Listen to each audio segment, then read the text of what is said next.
महाराष्ट्र की राजनीति में क्या एक बार फिर वही पुराना इतिहास दोहराया जाने वाला है? क्या उद्धव ठाकरे की शिवसेना यानी कि यूबीटी एक बार फिर बड़ी टूट की कगार पर खड़ी है? ये सवाल इसलिए क्योंकि सूत्रों के हवाले से जो खबर आ रही है वो उद्धव कैंप के लिए किसी बड़े झटके से कम नहीं है। खबर ये है कि उद्धव ठाकरे के 9 में से 7 सांसद एकनाथ शिंदे गुट के संपर्क में हैं और कभी भी अपना पाला बदल सकते हैं। लेकिन सवाल ये नहीं है कि वो जा रहे हैं, सवाल ये है कि आखिर वो जा क्यों रहे हैं। आखिर क्यों वो सांसद जो मुश्किल वक्त में उद्धव के साथ खड़े रहे आज उनका साथ छोड़ने को मजबूर है। जब हमने इस नाराजगी की तह तक जाने की कोशिश की तो जो कहानियां सामने आई वो राजनीति से ज्यादा जज्बात और रिश्तों की टूटन की कहानी कहती है। ये राजनीति सिर्फ विचारधारा की नहीं है, ये राजनीति है उस अपनों वाली कमी की जिसने उद्धव के मजबूत किले में दरार डाल दी है। इस नाराजगी की सबसे भावुक और हैरान कर देने वाली कहानी एक सांसद की है जिसकी पत्नी का निधन हो गया। सोचिए, एक सांसद जो अपने नेता के लिए जान लगाता है, उद्धव ठाकरे के संसदीय क्षेत्र के दौरे की पूरी प्लानिंग करता है, सारा खर्च अपनी जेब से उठाता है, लेकिन जब उसी सांसद की पत्नी का इंतकाल होता है तो उसका अपना नेता यानी उद्धव ठाकरे उसे एक फोन तक नहीं करते, ना दुख बांटने घर जाते हैं, ना ही हालचाल पूछते हैं। कमाल की बात देखिए, जिस अमित शाह और बीजेपी को उद्धव की शिवसेना दिन रात कोसती है, उन्हीं अमित शाह ने फोन करके उस सांसद को सांत्वना दी।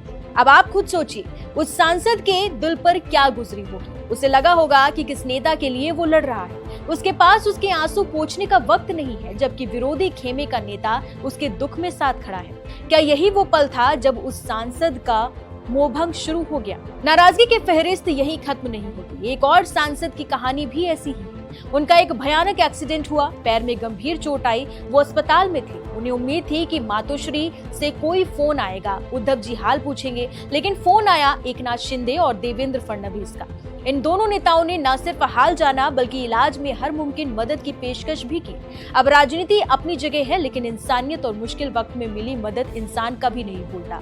तीसरे सांसद की नाराजगी का कारण आर्थिक और संगठनात्मक है। लोकल बॉडी इलेक्शन के दौरान जब फंड की जरूरत पड़ी तो उद्धव ठाकरे की तरफ से कोई मदद नहीं मिली। सांसद ने सारा चुनाव अपनी जेब से लड़ा, जबकि विरोधी दल पानी की तरह पैसा बहा रहे थे। जब मदद मांगी गई तो चुप्पी मिली। नतीजा ये हुआ कि उनके कार्यकर्ता और पदाधिकारी साथ छोड़कर चले गए। सांसद ने ये बात उद्धव के करीबियों तक पहुंचाई भी, लेकिन कोई कसर नहीं छोड़ी गई कि उन्हें मनाया जाए।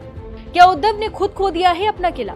इन सब शिकायतों को गौर से देखें तो एक बात बिल्कुल साफ है, सांसद उद्धव के सिद्धांतों से नाराज नहीं है, वो उनके व्यवहार से आहत है। राजनीति में हार जीत चलती रहती है, लेकिन नेता और कार्यकर्ता के बीच का रिश्ता भरोसे और अपनों के एहसास पर टिका होता है।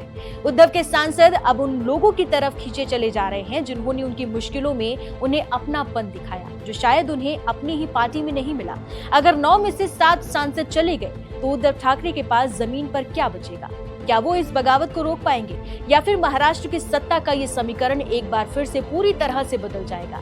फिलहाल तो गेंद सांसदों के पाले में है और उद्धव के लिए ये वक्त आत्ममंथन का है।